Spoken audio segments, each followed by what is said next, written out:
Mi gente, bienvenidos a un nuevo episodio de Otro Ambiente, dándole la bienvenida a la señorita Mariosca, que tenía mucho tiempo sin Hola, aparecer. ¿cómo están? Ya. ¿Qué te parece el Yo nuevo estoy loca, ambiente? es que yo vi los episodios por el teléfono, yo lo sabré, yo dije, ok, y este otro concepto, mi amor, esta otra cosa.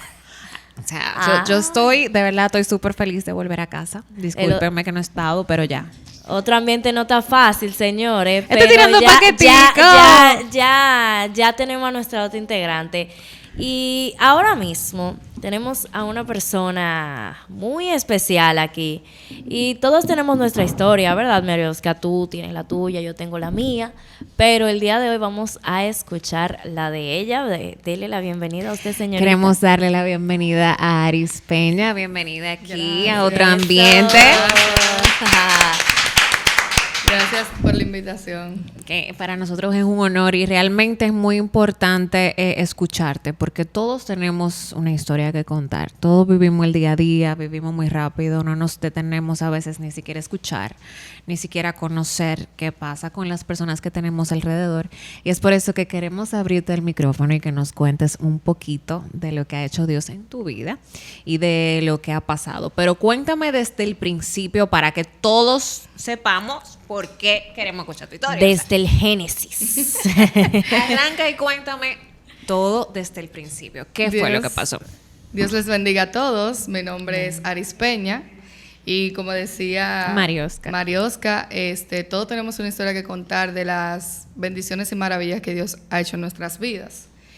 Y yo soy una joven, ¿verdad? Desde niña. 22 años. 22. Ok. Desde muy pequeña me crié en un hogar muy humilde. Después de así, muy humilde. Me crié con mis abuelos, porque mi mamá era muy joven cuando me tuvo. Entonces yo fui criada por mi abuela. Entonces ella se enfocaba mucho en lo que es trabajar y todo eso. Y yo siempre como que tuve mi plato aparte, como que siempre estaba solita y eso, porque no era de mucho compartir, como que era un poco tímida. Ok. Y a la edad de los 8 años, voy a empezar ya llanamente, cuando comenzaron mis procesos. Ustedes saben, cuando uno es pequeño, uno se hace un plano de cómo uno quiere vivir la vida cuando grande. uno crezca, claro. Yo quiero tener un carro, que si yo qué, que a los 23 me voy a graduar. Sí, no sé ¿cuántos años yo voy a tener cuando yo me case? Exacto, yo desde muy pequeña siempre me idealicé con mi familia, mis abuelos y todo. O sea, uno siempre se imagina la vida con sus seres queridos que uno tiene alrededor. A la edad de los 8 años yo me enteré que mi abuela tenía cáncer. Ella se cayó en el baño, yo vivía con ella, éramos nosotras dos solas. Y de repente yo veo que un tío mío viene de España y comenzaron a hacerles estudios porque ella comenzó a enfermarse. Cuando se cayó. Cuando se cayó, ella se quedó callada con el golpe. Entonces, cuando ella la llevan, la diagnostican con cáncer terminal en un seno. A mí desde pequeña siempre me ha apasionado lo que es el cuidado de la gente. Me gusta yo estoy estudiando enfermería actualmente, porque me gusta cuidar a las personas, me gusta servir. Y resulta que cuando mi abuela se enfermó, que cayó en cama, que ella tenía el seno prácticamente descompuesto, a mí a la edad de los 8 o 9 años me tocó curárselo. Imagínense una niña de 9 años que tenía que estar jugando con muñecas y haciendo otras cosas de niño. A mí me tocó responsabilizarme junto con mi madre y mis tías y algunas primas, pero yo era la que tenía el coraje, ¿verdad? Y la fuerza de limpiarle eso, de exprimírselo, darle su pastilla en la boca, de cuidarla, hacerle todos sus cuidados. Cuando de repente ellos me sacaron del espacio donde yo estaba con mi abuela y al otro día me dicen que mi abuela muere. Imagínense el plano que yo tenía, esa parte donde mi abuela iba a estar en todo lo que yo iba a cumplir de grande, pues se fue borrando. Ya se le cayó una patica a la mesa. Ajá, se le fue cayendo la patita al plano. Mi abuela tenía alrededor de 60 años. 60, bueno, generalmente joven para lo que uno dice de que abuela, o sea. Y ya yo me fui cayendo en un ciclo de depresión y de soledad, porque éramos yo y ella. Entonces, cuando mi abuela muere, mi abuelo llega de Estados Unidos, porque él se fue a vivir afuera, y mi mamá decidió mudarse con su esposo, el papá de mis hermanos, y con mi abuelo. Pues mi abuelo era diabético. ¿Qué pasa? Yo comencé a caer en un ciclo de depresión donde yo tenía pensamientos de suicida. Porque yo, aparte de que tenía ese proceso en mi casa, también tenía un proceso de bullying en la escuela, en la básica. Porque yo siempre he sido gordita y me hacían bullying no tanto físico, también emocional. Entonces yo era la que le hacía la tarea a los otros porque yo era meritoria, era muy inteligente.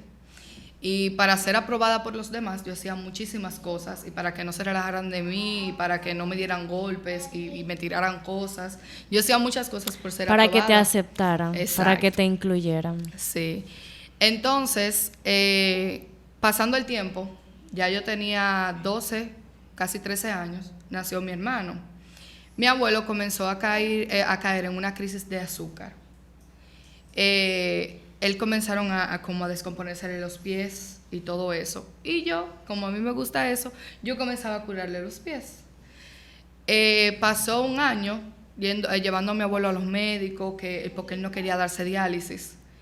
Y mi abuelo cayó en cama y también murió. Ya ustedes se pueden imaginar mi mente cómo estaba, desde las personas, mis seres queridos, y tachándolo uno por uno, porque yo tenía mis sueños, tenía todas mis metas planificadas con ellos. Y lo duro que fue, o sea, ellos murieron, pero una parte de ti y de tus sueños también se murieron Fueron ahí muriendo. mismo, porque ya no era de que mi abuelo, mi abuela van a conocer a mis hijos, ya no lo van a hacer, o sea, parte de tus sueños tú tuviste que enterrarlos ahí, Con y eso ellos. me imagino que sumó a lo que estaba pasando en tu escuela, a la situación que tú venías cargando, entonces Sí. ahí se agravó el asunto. Sí, durante ese ciclo de pérdidas, yo fui aumentando más lo que tiene que ver con heridas, depresión y todo ese sentimiento de soledad. Y le digo que yo no tenía ni que un compañero o alguien con quien hablar, ni siquiera con mi mamá. Porque mi mamá y yo teníamos una relación, pero no era de que la mejor relación de madre a hija. Porque, como le digo, mi mamá siempre se fue a trabajar y nunca yo estuve con ella porque mis abuelos siempre estuvieron ahí para mí. El hecho es, para no alargarle mucho la historia, comencé con un proceso con mi mamá. Mi mamá tenía un problema del corazón, donde ella tenía como un problema en una válvula. Entonces, Pero Dios ella- mío, la abuela, el abuelo, la mamá. Ella comenzó con un proceso, ya tuvo varias pérdidas y no sabía por qué era, y resultó que era la presión. Y tuvo a mis 2 hermanos consecutivamente. Mis hermanos se llevan 1 año, 1 mes y 5 días de nacido. Porque ella, cuando estaba en el riesgo de mi hermano, pues tuvo a mi hermana. Okay. Se embarazó. Sí, ellos nacieron prematuros los 2 y eso. Entonces mi mamá cayó también en una depresión por el tema de mi abuelo, pero la depresión de mi mamá era muy, muy diferente a la mía. Porque yo podía tener la depresión, pero yo no lloraba en público. Y yo no hablaba con la gente, pero mi mamá era la payasita del barrio, literalmente. Mi mamá le caía bien a todo el mundo. Si había alguien que estuviera enfermo, mi mamá era que lo curaba. O sea, mi mamá era el tipo de persona que siempre estaba ahí para todo el mundo y hacía reír a todo el mundo en el barrio. Todo el mundo la amaba. Pero sin embargo, detrás de esa felicidad, mi mamá ocultaba una depresión. Ella cerraba todo en la habitación, las ventanas, todo, para que no entrara la luz. Y mi mamá duró 1 año descuidándose. La depresión le dio también para salir y tomar y eso. Y ella se fue descuidando con sus medicamentos. Cuando ella ya por fin logra como visitar médicos, resulta que ya su cuerpo estaba totalmente descompuesto. Ya ella tenía problemas renales en los riñones, en los pulmones, en el estómago, en el corazón. Sobre todo el corazón se le agrandó mucho más. Y mi mamá y yo duramos un proceso de 1 año completo yendo a médicos. A veces ya duraba 5 días en la casa y 1 mes y medio en el hospital. ¿Qué edad tú tenías cuando Yo eso? tenía 15 años y yo faltaba mucho a la escuela. Mis compañeros no sabían por qué yo faltaba tanto. Y cada vez que yo llegaba a la escuela, por ejemplo, llegaba muy cansada y me dormía en las clases, los profesores me decían que porque yo me iba a dormir, yo estaba en tan extendida. Yo estaba de 7 de la mañana a 3 de la tarde. Y yo le decía que mi mamá está enferma. Y ellos me decían, tu mamá siempre está enferma. Pero ellos no me creían porque ellos no sabían mi situación. Resulta que para ya mediados de octubre del 17, mi mamá en definitiva comenzó, ya no se pudo parar de la cama. A ella le estaba dando un tema de los pulmones. Ella le dio un edema pulmonar. Y ella, si no era con oxígeno y en cama, ella había que cambiarle los pampers, había que cambiarle la sonda. Y le estoy diciendo que mi mamá tenía 38 años. Wow. Súper joven. Imagínense para mí el hecho de ver una persona súper saludable, llena de alegría, dándole alegría a otro. Ella se convirtió profesando la fe y viéndola tú descaer, desgastándose. Para mí fue algo muy traumante porque yo decía, oye, pero yo necesito ver a mi mamá, la que me hacía reír, la que hacía reír al pueblo, la que siempre estaba alegre. Y acontece que yo tuve que renunciar a la escuela. Pero Para antes cuidar. de eso, una vez que un profesor me sacó de la clase porque yo me estaba durmiendo. Y yo sentí tanta impotencia, y esta parte me pone un poquito sentimental porque fue algo que verdaderamente yo dije, oye, la falta de empatía en las personas a veces dañan a otros y hieren a otros. Ujú. Cuando él me saca de su clase, me dice, yo no te quiero en mi clase porque tú no me vienes aquí a dormir. Yo recuerdo que yo me fui a donde la psicóloga y yo le dije a ella, yo no vuelvo más para acá, para la escuela. Y ella me dijo, ¿pero por qué? Yo le dije a ella, porque aquí nadie conoce mi proceso. Sin embargo, aquí nadie me entiende. Y ella me dijo, pero dime qué es lo que te pasa. Y yo le decía, yo siempre le he dicho a ustedes que mi mamá está enferma, que ya yo no aguanto. Está en esta situación de la enfermedad de mi mamá. Yo trabajaba también los fines de semana y tenía que cuidar a mis 2 hermanitos. O sea, tenía mucha responsabilidad para ser tan joven. Y yo le decía, cuando ella me dijo, pero vamos a ir a ver a tu mamá, porque ellos como que no me creían. Cuando esa mujer pisó el hospital, ella ni siquiera pudo entrar a la habitación de mi mamá. Ella ni se imaginó, mi mamá conectada a muchísimos aparatos, el hecho de que yo tenía que decirle a ella, mira, yo tengo que cambiarle la sonda, venía aquí, yo tengo que dormir en el piso para luego ir a estudiar. O sea, eso a ellos los marcó a un nivel que para diciembre ellos hicieron una recoleta en toda la escuela, en todo el Politécnico, y me llevaron comida, me pidieron perdón casi todos los profesores, porque ellos no entendían el por qué yo hacía eso, pero nunca indagaron. Nunca me dijeron de que mira, vamos a ver qué es lo que te pasa o si es verdad. No, ellos simplemente me sacaban de la clase porque no entendían el sacrificio. Yo tenía que levantarme a las 5 de la mañana, tener que bañar a mi mamá, darle comida, tener que cambiarle el pamper, sonda, verla desgastándose. Ellos no se imaginan el dolor que yo sentía y también tener que ir a superarme, a estudiar. Y por el hecho de era un decirle, esfuerzo deme el muy 5, grande, tú eres una niña. Esa Aparte- responsabilidad tú aparte no de las tenías que pérdidas. tenerla. Sí, entonces yo comencé como con un desprendimiento porque yo sabía que mi mamá no se iba a parar. Para enero 3, a mi mamá le hicieron una operación porque ya las venas no le entraba líquido. Y yo recuerdo que ese día mi mamá tiró un grito tan fuerte que yo hasta me desmayé, comencé a vomitar, muchas cosas. Y yo, cuando ella estaba en intensivo, que era un cristal que no se paraba, yo decía, al Dios que mi mamá le cree, yo te pido que tú te la lleves. Porque ya yo no aguanto. Ya yo no aguanto el hecho de ver a una persona llena de vida, llena de salud, completamente desgastada, que cada vez que mi mamá gritaba le dolía, a mí me dolía más que a ella verla sufrir. Y quizá algunos me juzgaron por eso, pero yo literalmente tuve que entregarla porque ya yo no aguantaba el hecho de que mi mamá estuviera sufriendo. O sea, la palabra dice que los hijos tienen que ver morir a sus padres, pero uno no, mira, esto es un dolor que nadie te puede decir, óyeme, tú no estás preparado para eso. ¿Cómo afectó tu relación con Dios pasar todo eso? Porque hay personas que se resienten, pues tú dices, mi mamá hablaba de ti y no te estoy viendo obrar en ella. Realmente, me veo que cada vez me dejas más sola, o sea, te olvidaste de mí. ¿Qué es lo que? Yo estoy aquí también. Porque eso pasa y me pasó en algún momento. Y yo amo a Dios y tengo una relación con Dios que es mi amigo. Se sienta conmigo y hablamos. Tú crees que yo estoy loca, pero yo estoy hablando con Dios, con mi papá. Pero yo también tuve las situaciones que le dije, tú voltea la cara, más o menos, cuando a mí me están pasando las cosas, porque no te estoy viendo. Entonces, ¿cómo tú ahora, luego de pasar todo esto, tienes esa relación tan bonita con Dios? Bueno, cuando mi mamá murió yo no era cristiana. Mi mamá muere, yo pasé por un proceso de rebeldía, se puede decir.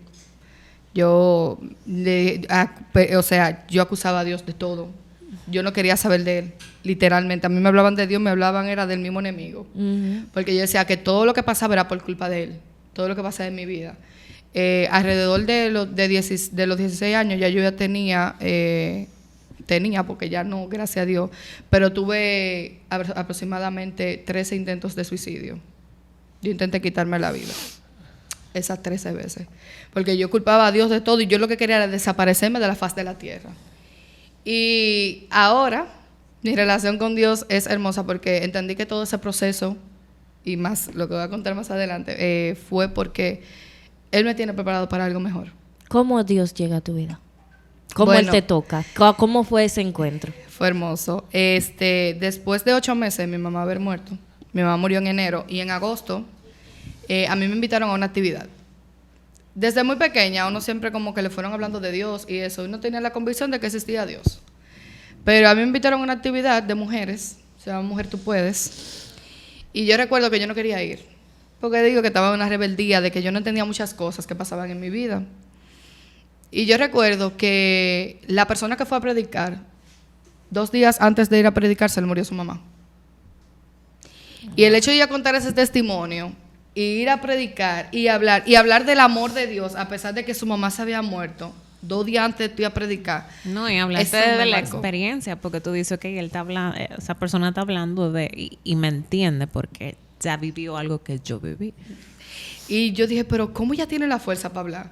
O sea, yo tengo 8 meses y yo no sirvo. O sea, yo estoy vuelto un disparate literalmente en emociones.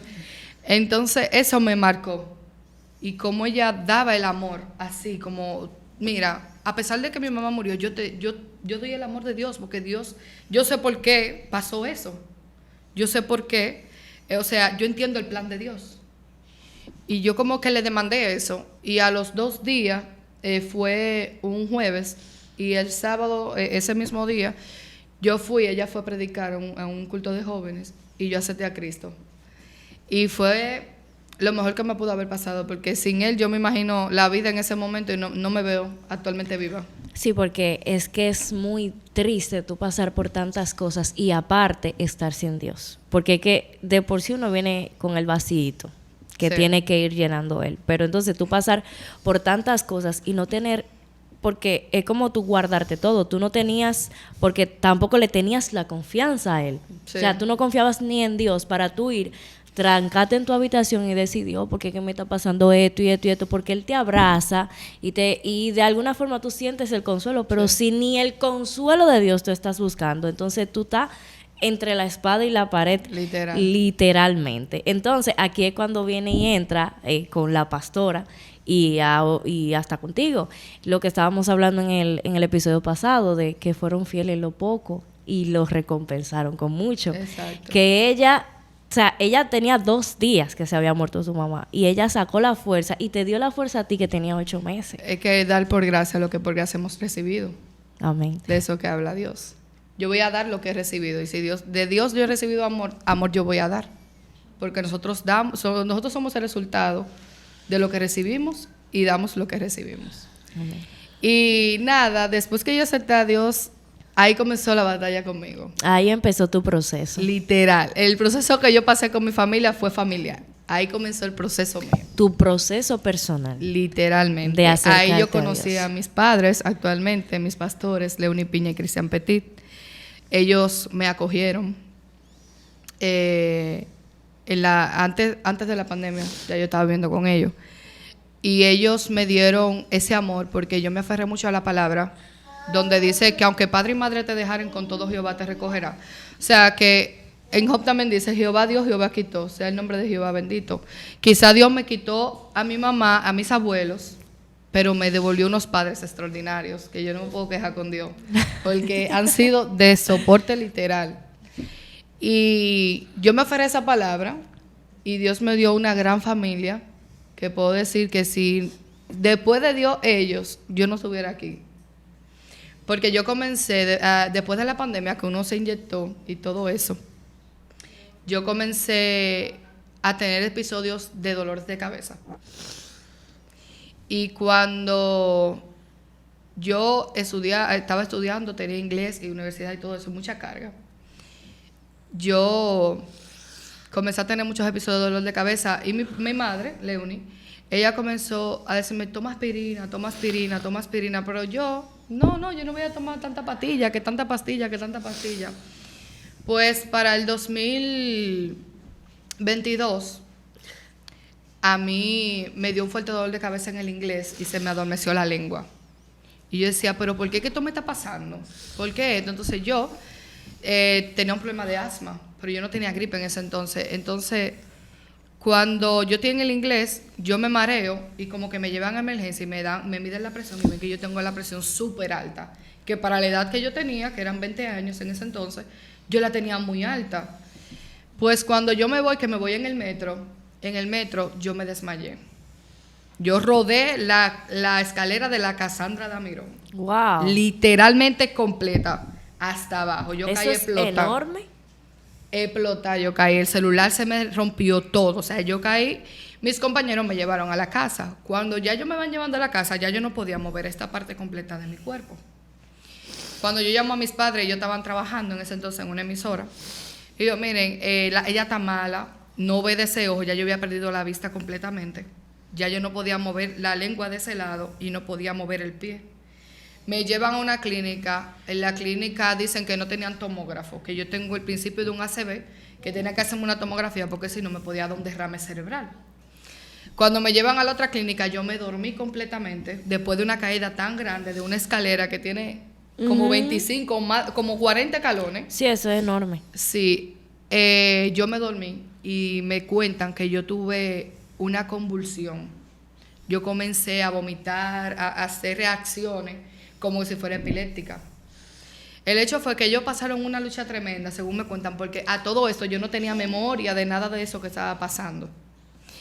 Me cuentan que yo perdí el conocimiento, que yo hablaba sola, que veía, que alucinaba, veía muchas cosas. El hecho fue que me llevaron a muchísimos médicos, pedían 50,000 o $500,000 para internarme en la plaza, porque cuando eso estábamos saliendo de la pandemia. Entonces, resulta que cuando me internan en el hospital de Herrera, allá me internan y están evaluándome. En la clínica donde me dio el episodio dicen que yo soy epiléptica. Lo ponen en el récord médico. Y me están medicando, me están poniendo cosas. Cada vez que ellos me ponían un medicamento que era para personas epilépticas, a mí tenía que ponerme palo en la boca, porque yo me mordía hasta la lengua. Por los episodios que volvían. Los episodios que eso me daba, me subía la presión, tenían que ponerme oxígeno. Eso era unas reacciones que la cama entera temblaba y yo me iba. A mí tenían que resucitarme cada vez que yo me iba. Cuando 7 días después de eso, a mí me internan en intensivo. Y la reacción más difícil fue, o sea, la decisión más difícil de los pastores fue tener que firmar un papel donde decía que ya yo no iba a salir con vida de ese lugar. Te desahuciaron. Me desahuciaron literalmente. Ellos lo pusieron a firmar y a decir que ya de ahí yo no pasaba. Ya para los médicos yo no tenía ninguna alternativa, ya yo no tenía vida, ya yo no tenía ninguna oportunidad de vivir. Porque yo no reaccionaba, o sea, me ponían medicamentos, me ponían esto, y yo no, para nada. O sea, no despertabas ni siquiera. O sea, nada. Nada. Y después de 15, 20 días en intensivo, los pastores me cuentan que ellos oraron mucho. Oraban todos los días por mí en la iglesia, siempre orando. Porque los pastores le pidieron ayuda a mi familia. Y mi familia dijo, literalmente, ella está muerta para nosotros. Pero danos un poquito de contexto de eso, porque tú nos cuentas que tú eras muy apegada a tu familia, o sea, el núcleo, a sus abuelos. Sí, se bueno, es parte de la familia. Yo nunca he mencionado ni a mi papá ni a mi otra familia. No. Y es que la relación no era de que muy, que digamos. Okay. Mi papá, yo lo conocí en el 2021 cuando murió mi abuela. Pero mi papá yo nunca lo conocí porque mi papá era una persona alcohólica, droga, era una persona con problemas mentales. Y lo pude ver, lo pude abrazar cuando murió mi abuela, la mamá de él. Okay. Esa fue la primera vez y no se imaginan el sinnúmero de emociones que salieron de mí, preguntas, que por qué él nunca estuvo, por qué cuando murió mi mamá tú nunca estuviste a mi lado, por qué tú nunca apareciste. O sea, fueron tantas emociones que salieron de mí porque yo decía, o sea, tanta falta que tú me has hecho. y tú nunca has estado. O sea, para mí fue bien difícil esa parte. Y de parte de mi familia, ellos siempre estuvieron, pero yo nunca sentí el respaldo. Entonces, cuando los pastores al fin se comunican con ellos, miren, ¿qué vamos a hacer con ella? Se nos está muriendo, ayúdennos, vamos a cuidarla. Una persona que le dijo a mi madre, a Leonie, le dijo, ya para mí ya está muerta, literalmente. Porque hay algo que pasa. El diablo conoce la oscuridad y también conoce la luz. Y la reconoce muy bien. Sobre todo. Y cuando ellos ven tu luz, siempre intentan apagarla, de una forma u otra. Tú sabes algo que, y discúlpame que te interrumpa, para el enemigo es más valiosa un alma buena que puede ser mala que un alma mala, de por sí. Porque es que ya él está conmigo, pero tú tienes un poder. Nosotros somos una amenaza. Exactamente, tú tienes un poder dentro de ti, que si yo te puedo jalar para mi lado, a mí tú me vas a dar más beneficio, aunque tú no me traigas más gente contigo. Pero yo lo que no quiero es que tú le lleves gente a él. Para el enemigo nosotros somos una amenaza total. Totalmente. Porque si nosotros podemos alumbrar la oscuridad, para él eso es pérdida. Sí. Y si nosotros conocemos el valor de nuestra luz, para él eso es pérdida total. Porque nosotros podemos usar eso en contra de él. Exactamente. Para alumbrar a aquellos que lo necesitan. Y por eso usan las personas que están más cerca de tu corazón para dañar. Exacto. Y nada, para resumirle la historia, sí tuve apoyos de algunas primas que estuvieron ahí, que son prima hermana mía full. Pero el proceso fue bien difícil. El hecho fue que después de 20, 15 días de intensivo, por ahí, que no recuerdo bien el tiempo, porque le digo yo estaba en coma total, yo me paré. Y de repente yo estoy bien, los doctores se sorprenden y dicen, ¿pero qué pasó? O sea, ¿cómo de repente esta muchacha? O sea, de repente... O sea, un doctor que me dijo a mí, ¿y qué tú haces aquí? Él se asombró, él se puso blanco, pálido. Él dijo, pero, ¿eres tú? La muchacha, él se quedó seco así. ¿Cualquiera? Y yo le dije, sí, soy yo. Y me dice, él dije, pero tú estás viva. Y yo, claro, yo estoy viva y estoy aquí, estoy hablando contigo. Él se quedó súper asombrado porque él dijo, ¿cómo de ser desahuciada pasaste a tener vida? No solamente a tener vida, tú estabas sentada, tú estabas hablando, tú estabas caminando, tú no estabas en una cama, no, ya tú pasaste de 0 a 100 y le diste 2 galletas a todos los diagnósticos y los pronósticos. Ese mismo me confrontó cuando yo estaba en cama. Él, cuando yo estaba al principio en el hospital, me dijo, ¿qué es lo que tú me estás hablando de Dios? Si tú estás aquí y tú estás mal y tú te estás muriendo. No, y yo le dije a él, ¿tú sabes por qué yo te hablo de Dios? El enemiguito tomando tomando cuerpo, señores. ¿Tú sabes por qué yo te hablo de Dios? Porque quizás este es el propósito por el cual Dios me tiene aquí, para hablarte de Él. Porque si no hubiese sido por Él, yo no estuviera aquí. Puedo estar en la situación que esté, pero quizás el propósito de tenerme aquí en esta cama es para hablarte de Él. En tu corazón. Y claro, eso a Él lo dejó sorprendido. Y más el ver tu mejoría. Exacto. El hecho fue que yo duré aproximadamente 4 meses para poder caminar, poder estar bien físicamente al 100. Y para mí ese fue el proceso más doloroso.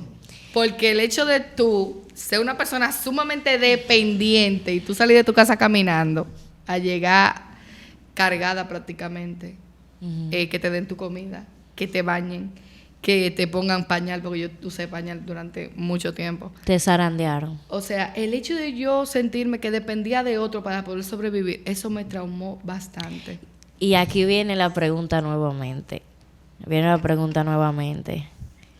¿Cómo tú hablaste con Dios en ese momento? Porque, porque ahí te, como dice la palabra, ha pedido para zarandearte, te dieron una zarandía heavy.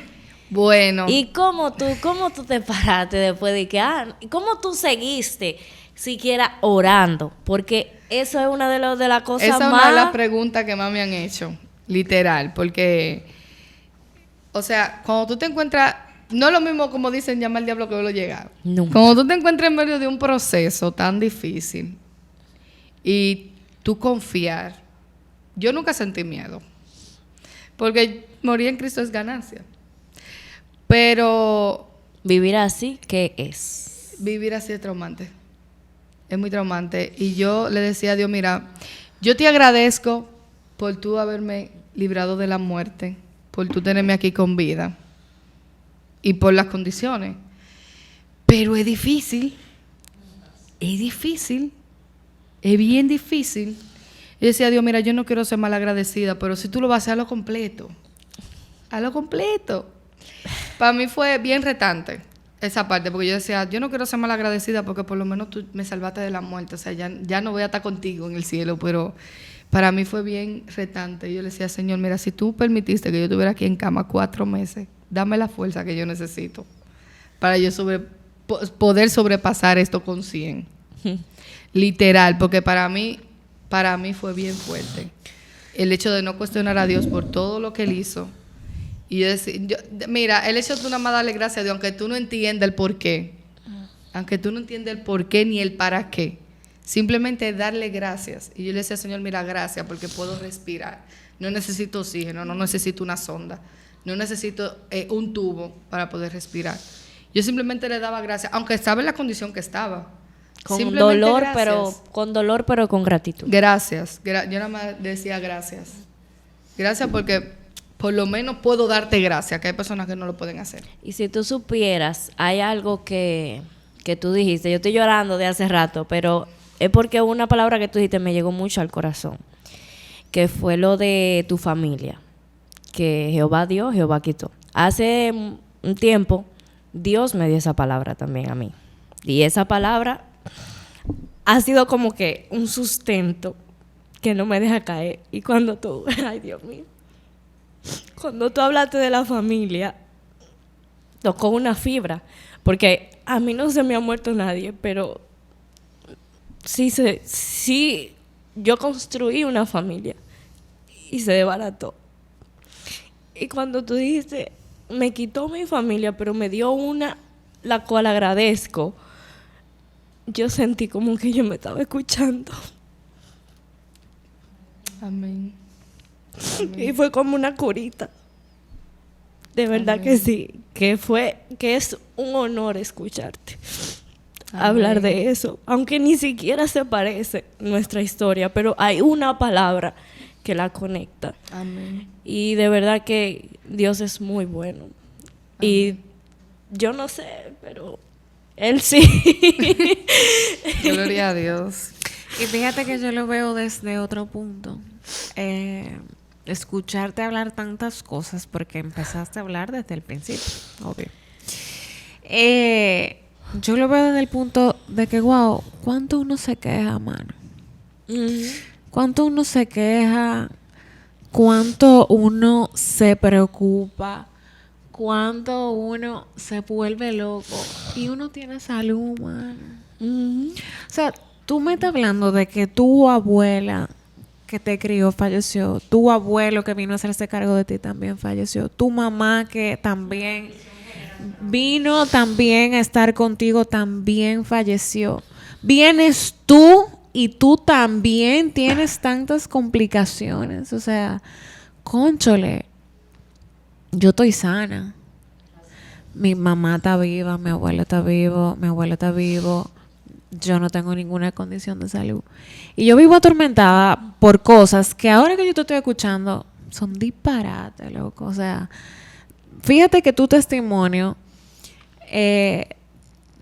depende de quién lo escuche, tiene tantas perspectivas, porque yo me vuelvo loca por cosas que al final no tienen tanta importancia como la salud que Dios me ha regalado a mí, le ha regalado a mi familia. Entonces, cónchale, lo que tenemos que hacer es darle gracias a Dios por la salud, por lo que le ha permitido en la vida de nosotros. Y dejar de a veces preocuparnos tanto cuando hay problemas, que sí son problemas reales. O sea, incluso los millonarios que tienen todo dicen que de nada sirve lo que tienen, porque no tienen cómo curarse, salud. Porque no tienen salud. Entonces, fíjate que tu testimonio, gracias por venir, gracias por acompañarnos, porque de verdad, tengo un nudo en la garganta, yo estoy callada de ahorita, porque también cada cosa que tú dijiste me daba maduro, entonces yo no sabía qué era lo que yo iba a decir ni siquiera. Pero gracias por venir a compartir todo lo que nos pasó, lo que te pasó, y porque nos ha servido mucho, tanto a mí como a Gigi, y me imagino que a cada una de las personas que están viendo este video, a cambiar nuestra forma de ver la vida, a valorar las cosas que Dios nos regala todos los días y a entender el propósito de Dios en nuestra vida, porque uno no lo entiende, manita. No. Cuando uno está dentro de lo que hay es bobo. Lo que hay O sea, es bobo. tú no sabes, tú dices, pero es que ¿por qué? Pero yo no soy mala persona, yo no le he hecho daño a nadie, ¿por qué a mí? Pero fíjate de qué sirve, o sea, solamente hasta para el que lo escucha dice, cónchale. Y yo me quejo. Uno se queda. Y yo no hablo con mami. Y yo no hablo con papi. A veces no lo valoran. No sé qué. Y que yo me quejo cuando mi mamá me llama mucho. Y que no sé cuánto. Esto nos ayudó a todos. Desde Dios puso esto, pero eso va a tocar cada heridita que uno tenga. No tiene que identificarte con lo mío, con lo de ella o con lo de Mariosca, pero nos va a ayudar a cada uno a entender que hay mucho, mucho, mucho más allá afuera y que no es solamente lo de nosotros. Escuchar los problemas de los demás a veces nos ayuda a agradecer porque los de nosotros son de ese tamaño. Así Sí. es. Así es. Así Eso es así. Y muchas gracias, mi reina, de verdad que Gracias a ustedes. yo he dado grito. Ah, que en yo, este mira, yo me la he episodio. pasado hablando como un añugue. Porque que tiene que Así beber no un se chin de puede. agua, Pero Dios señores. es fiel. Dios en todo es muy tiempo. bueno. No importa el proceso, la magnitud del problema. Dios siempre tiene una salida. Porque Él no te va a entrar en un lugar donde no haya una salida, donde no haya una esperanza.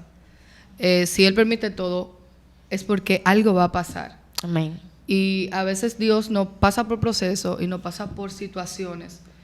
Porque dependiendo el peso de gloria que Él tiene para ti en un futuro. Amén. Porque Él no te va a pasar por un proceso donde tú no aprendas nada. Eso es así. Él simplemente te va a pasar por un proceso donde tú aprendas para que lo apliques cuando tú estés a donde Él te quiere llevar. Amén. Y para mí fue más que un placer haber estado con ustedes. Y recuerden que Dios es bueno, a pesar de que no entendamos nada. Él es fiel y para siempre será fiel. Amén, amén. Señores, Gracias. muchísimas gracias por estar aquí. Los amamos muchísimo. Ustedes saben que este es nuestro espacio seguro para nosotros reírnos, llorar, contar todo y siempre tratamos de darle algo para que su corazón, su mente, su alma crezca un poquito más. Muchísimas gracias. Gracias a ti. Gracias mi querida Mariosca. Nos vemos en la próxima. Bye bye. Chao.